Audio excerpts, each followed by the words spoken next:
I could say a lot of things, but I'm not going to, because I'll end up in trouble with either you or her. My sponsor told me, when you don't have anything nice to say, just zigzag. So, with that, I'll give you Stephanie. Will you put that in the basket? Okay. I'm going to time myself so I don't bore you all to tears for too long. My name is Stephanie, and I'm an alcoholic. What an honor to be asked to speak here, although I do think the only reason that Richard asked me to speak here was to ruffle some feathers, which we like to do. He likes to do that. He likes to stir things up a little bit. And to that end, the reason, it's funny our reading today, the reason I think he wants to ruffle feathers is that one of the first things I've been coming out on is that I'm an atheist.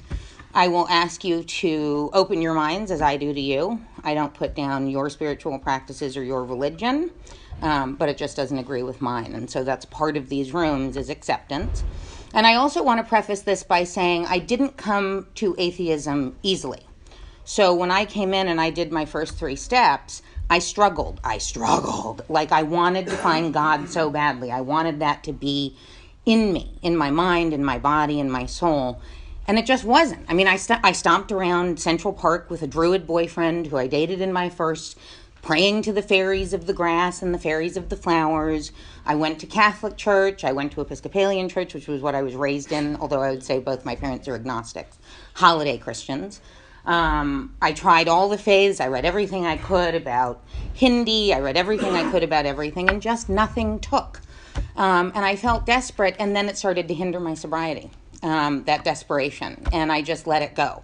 One of the things I also say now is that I'm still open. And so if something comes, if a supernatural thing that I can't explain takes me over, I'm willing. I'm open to it. I try not to close my mind off.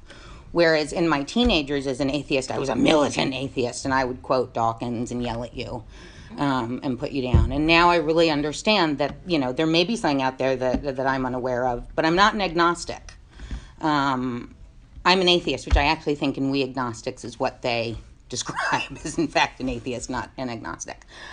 So moving on from that, I will... Clearly, it's a laughing group today.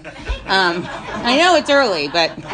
And the only reason I came to speak today this early is because it was about me. The only other time I go anywhere this early is because it's about Richard, and he makes me. As many of you know, I'm engaged to this man, who I often refer to as my giant toddler, because he is. I have 6 animals at home, and then Richard. And I don't let Uma out after 9 o'clock, and I don't let Richard out after 9 o'clock. Uma's the dog. So a little bit about why I qualify to talk here at all. The beginning of my experience with alcohol. Some of you have heard it. It's, you know, I'm not going to say it's the same exact story as everyone else, but it's the same exact story as everyone else. The outside things, the actions aren't the same, but the feelings are exactly the same. So everything I've ever heard in the rooms of AA are things that I felt growing up. I was adopted, which until recently I didn't think played a part in my story, but it really did, because from a very young age, I think my parents told me, they handled it beautifully. They told me from 2 years old, there was like a pregnant horse, and I was like, Mom, why is the horse so fat? And she said, it's carrying a baby. And I said, like you? And she said, no, not like me. And we went into it, and she was very honest, and I was able to act, but I felt different. I felt separate from everyone pretty quickly.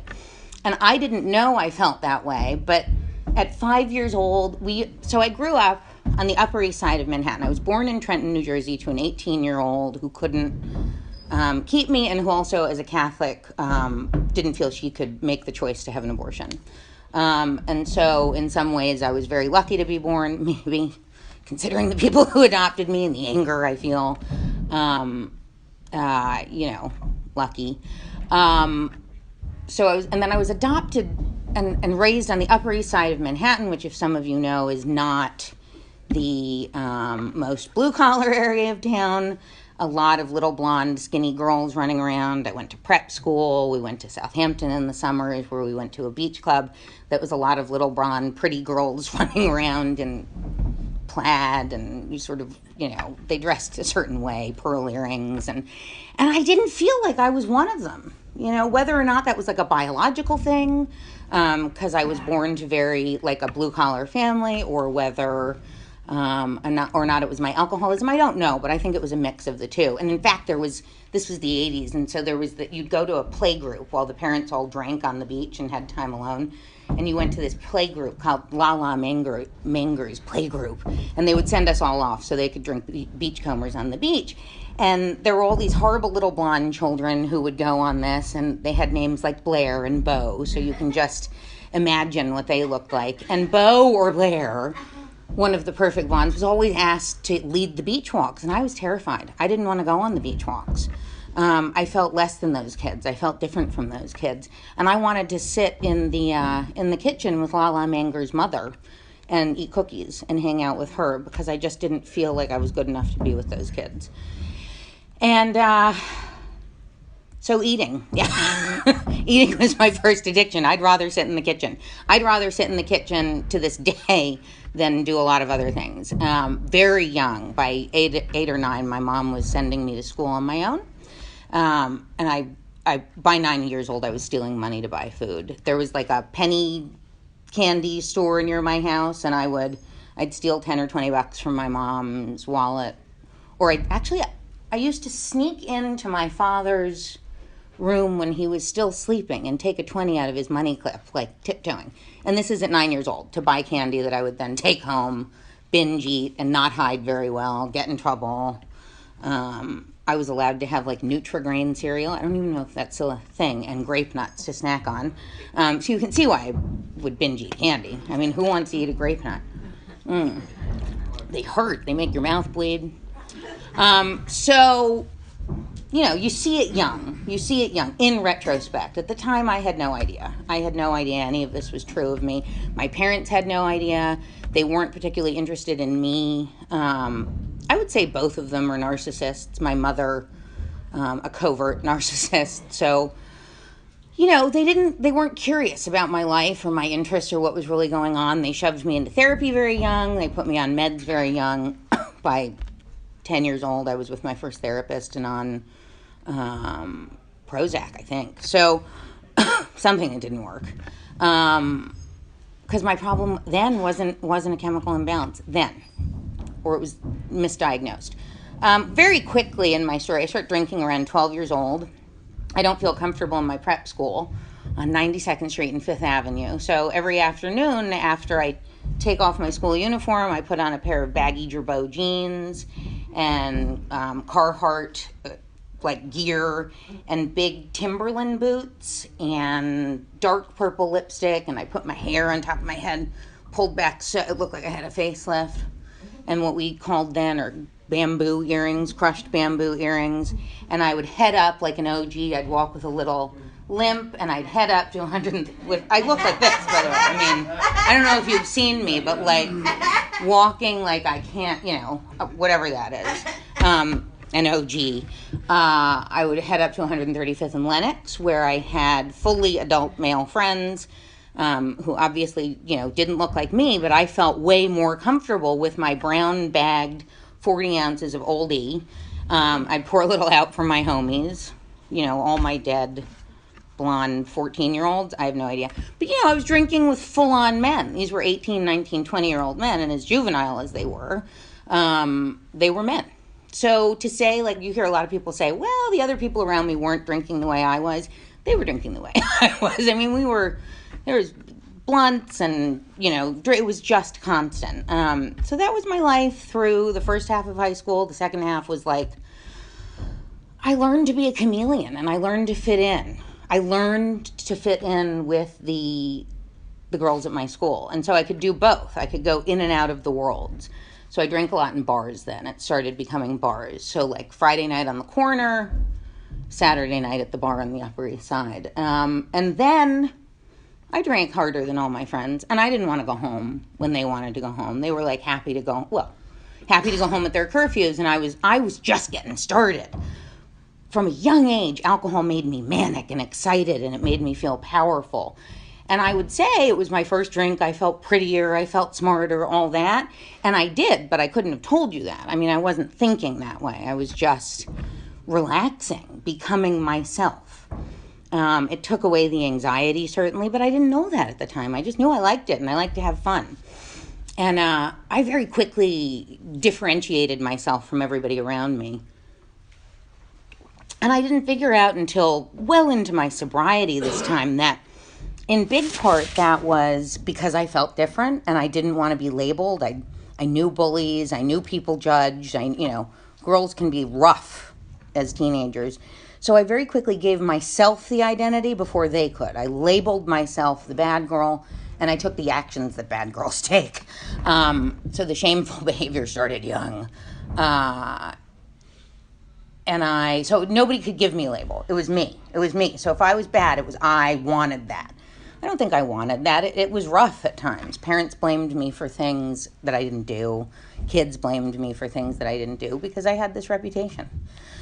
So anyway, goes along. That's weekend drinking.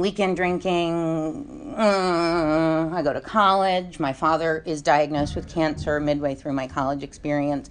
I think I went to like 3 of 5 classes a week for a few years, and then it was like, I didn't have to. I went to an unchallenging school for my level of education prior to that, not my intelligence. So I didn't really have to show up to do well, and I didn't. And I stopped showing up for my friends, and I would leave in the middle of parties. This is when cocaine started coming into my story, because I learned by like 17 that cocaine could help me to drink the way I wanted to drink. And so in college, that grew. And I won't talk too much about that, but it played a big part in my story. But if you put whiskey in front of me or, an 8-ball, I'm going to take the whiskey.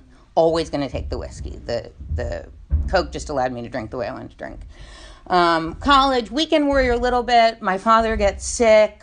I use that as a reason to drink more. I'm taking care of these emotions, which honestly I didn't have. It was an excuse, but I was so disconnected from myself and like normal feelings, like what people feel in the world when they're losing someone they love, that it was an excuse. I really didn't have many feelings around that at all, but I started drinking daily.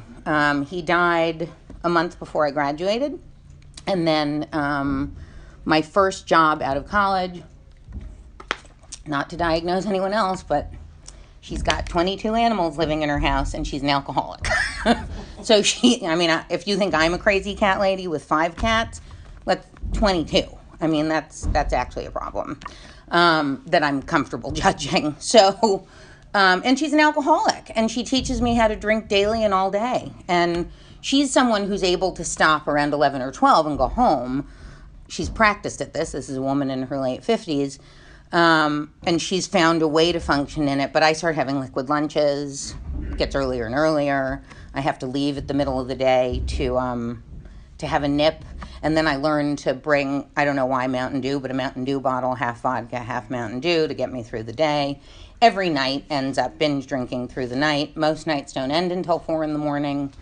I'm taking a lot of shameful actions. I think we all understand those, especially women, the things that make us feel really uncomfortable with ourselves. It was harder and harder going to work. I was taking more and more sick days. I think my last year there, I took 22 sick days. Not a single one of them was for sick, right? Every single one of them was basically alcohol poisoning, if I look at it now. So my life isn't going well. It's not going well. Nothing's happening. I'm not making very much money. I think a man will definitely fix this. I'll want to do well. If I have a boyfriend, I'll want to straighten up and fly right. So I start dating one of the guys I work with. Always a good idea. And he's Scottish, and he's, not very good looking. He doesn't drink at all. He drinks a shandy. I don't know if you know what a shandy is, but it's half lemonade, half beer. And he nurses it like all night. So that's totally the guy that's going to set things right. Guess what? Doesn't set things right. I just start lying to him, going out every night, still taking the same shameful actions, still doing the same things to hurt myself. Only now I'm lying to someone else, and I've taken him hostage into my story. Ooh. Aren't we past that? So,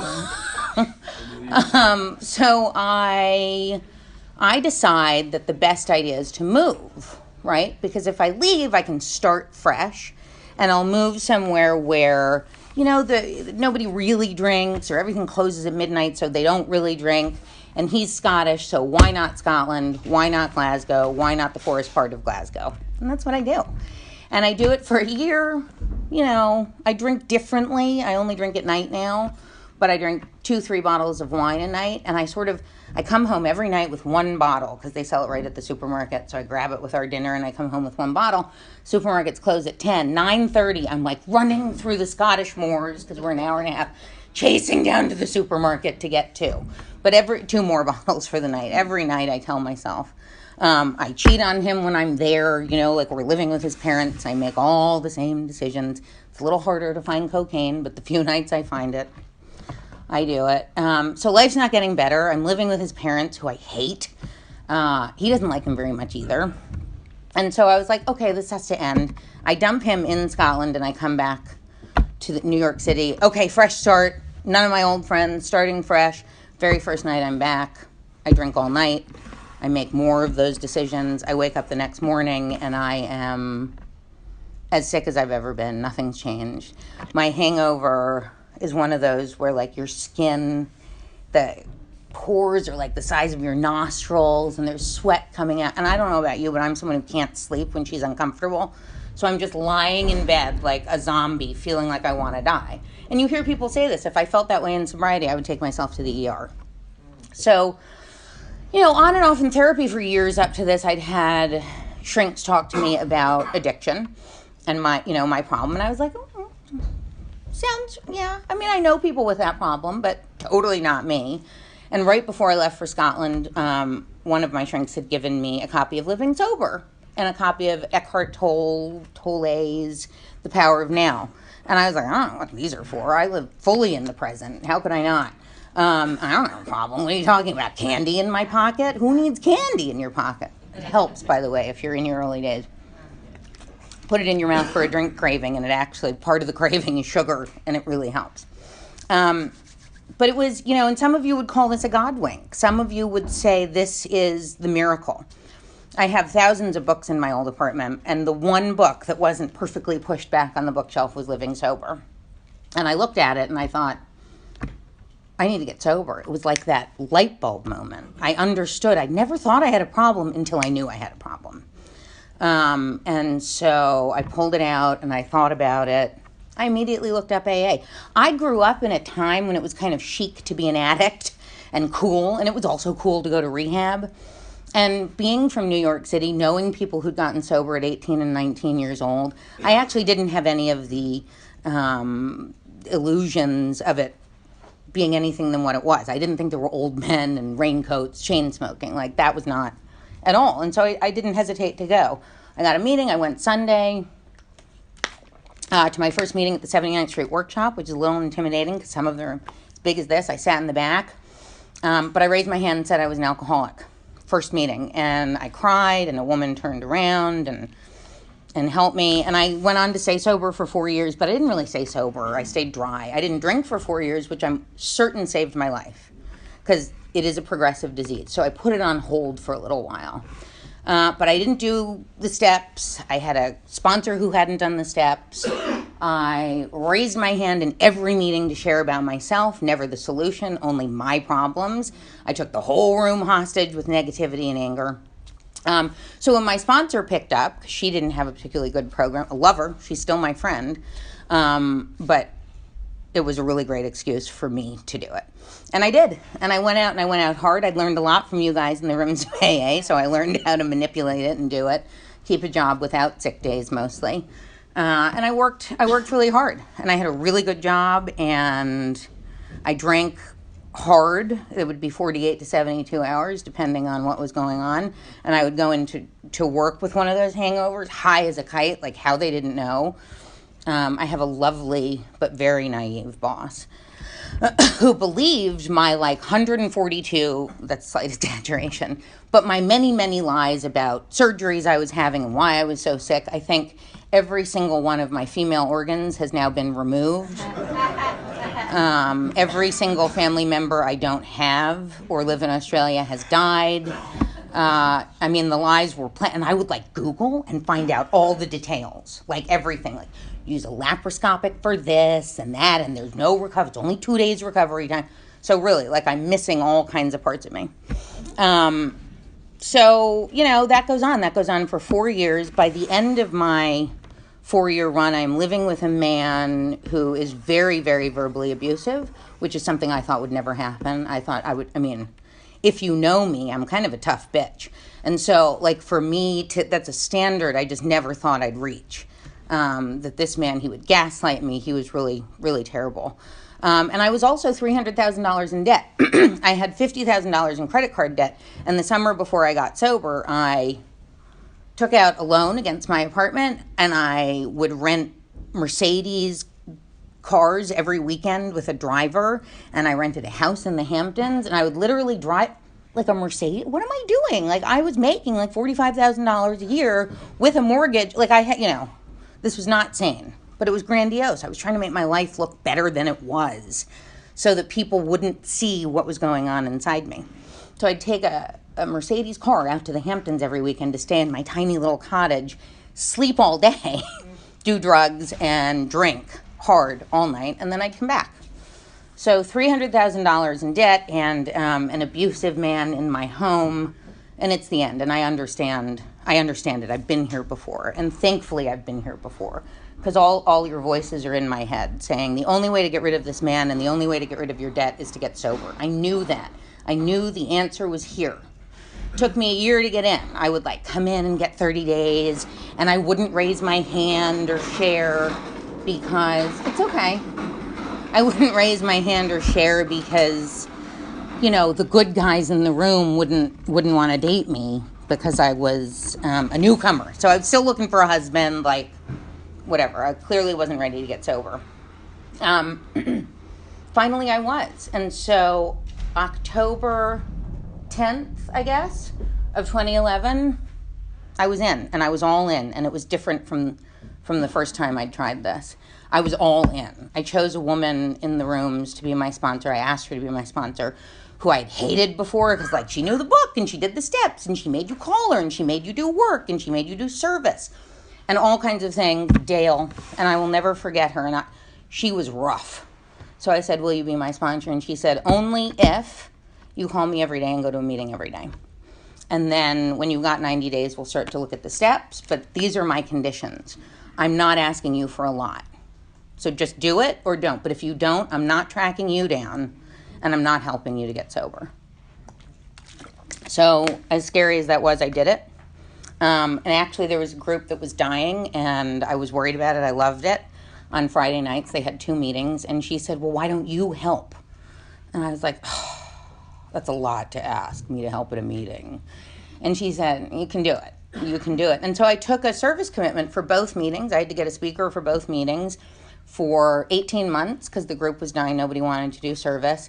And between a tough sponsor, starting the steps, and this meeting, my life was saved. And this is where, I think I put mirrors back in my house because I'd had no mirrors in my house. I couldn't look at myself. So these little bits, and I urge you as a newcomer to notice the teeniest things that are changing, because those build and build and build and build into a life and into that serenity you're looking for. But if you don't stop and notice those small things, I had a sponsee call me the other day, and she's driving to Ohio, and she pulls over the car and she stops, and she just calls me to say, Stephanie, I'm not unhappy. I think I'm happy. I just had this over, and it gives me shit. I wanted to cry. Because she's like, I feel like I'm happy. And that's the real thing, right? So if you don't stop to notice the little things and find that gratitude for the littlest things, then you don't get to appreciate the present and your sobriety fully. So mirrors in my house. Seems little, but it was huge. I could look at myself again. and my life was saved. But I was all in. Like, I had a craving here and there, or a temptation, I should say. It wasn't a craving for alcohol. I was tempted here and there, but I had really made a decision, which isn't true for everybody. And a lot of people struggle, and a lot of people say the first year's really, really hard, and it is. It was for me in maybe a different way. I had a little trouble giving up men, even though that was one of my rules from my sponsor. I did do some dating,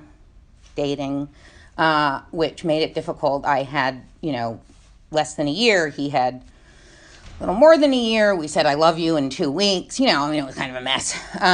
But that made my sobriety harder. So listen to the suggestions. But the first year's hard, I'm not going to lie, but it's so worth it because it really quickly gets easier. And you quickly start to feel that peace and serenity if you're doing the work.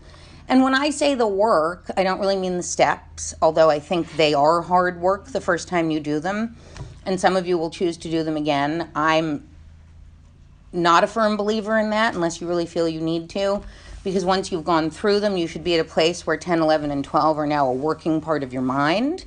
And you should be able to look at yourself as things happen or at the end of the day, whatever is sort of easier for you to start, and know, oh, I shouldn't have said that, or hold back and not say it. And if I say it and I'm nasty to you, hopefully now a working part of things for me is to say I'm sorry in that moment, right?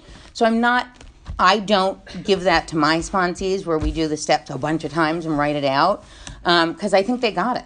Like, I think they've gone through the steps thoroughly enough that I think they've got it, and they're in 10, 11, and 12. So the work is, and I heard Richard, I hate giving him any credit for anything, because, he doesn't need it. The ego's like, how are we all fitting in here? But like a balloon. But he said once, the work isn't the steps. The work is step 12. The work is giving back what was so freely given to me.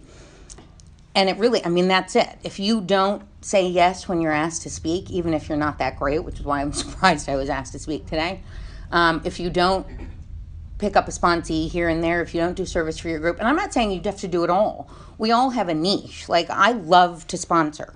When I rarely pick up the phone because I really still hate the phone. That's a tough one for me. But when I get a 75-minute message from Susan, which we all know, or many of you know, she's chatty. But I listen to the whole thing, and I get shivers when they call me. And when Deborah called me to say she was just happy, there's nothing like that. Just to know, not that I did it, she did it. You do it. You do all the work. The hard work is you.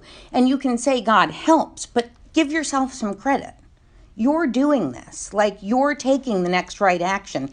He or it or she or the god of the fairies or whatever is giving you the strength, but you're taking the actions. God is not there to take the actions for you. He's only there to support you as you take them. And this is a program of action.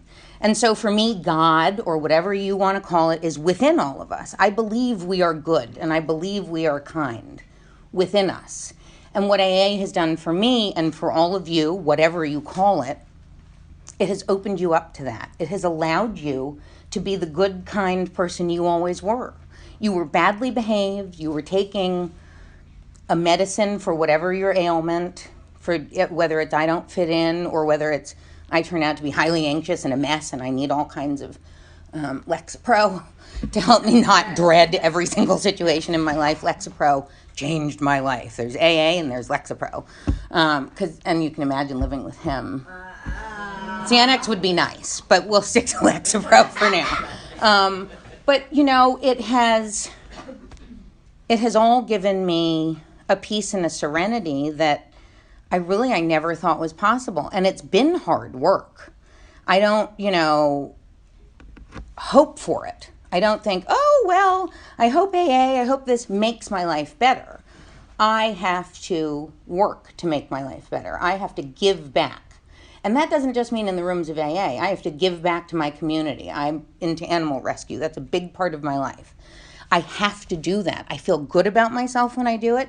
It keeps me sober. It makes me feel proud of myself. And if I'm proud of myself and I'm confident, then I'm more likely to want to stay on this path.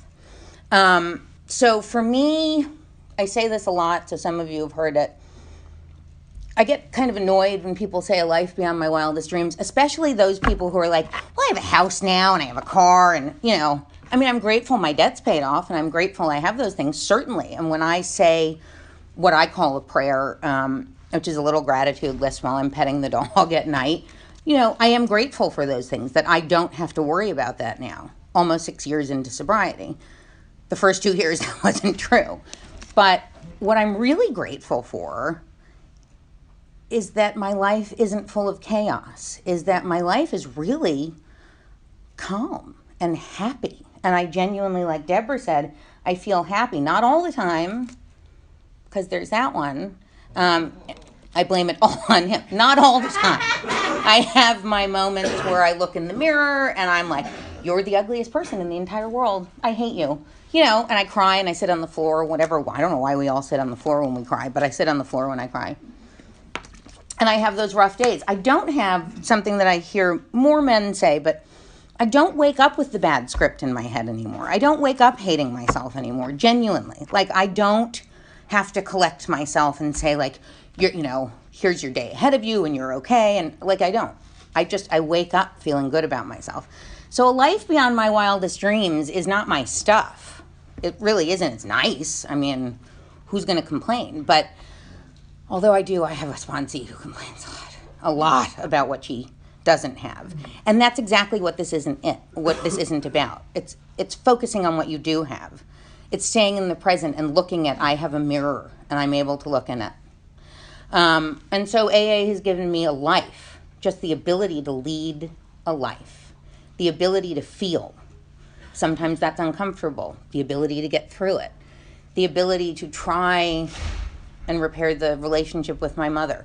But really a real life is not about the stuff you have, in my opinion. A real life is about being able to care for people, to give people the God within you, to give them the good, the kindness, the love, and to do all that for yourself too.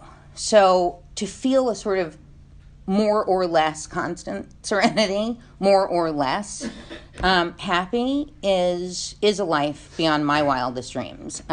So thank you for listening to me ramble on, and I would like to hear you now.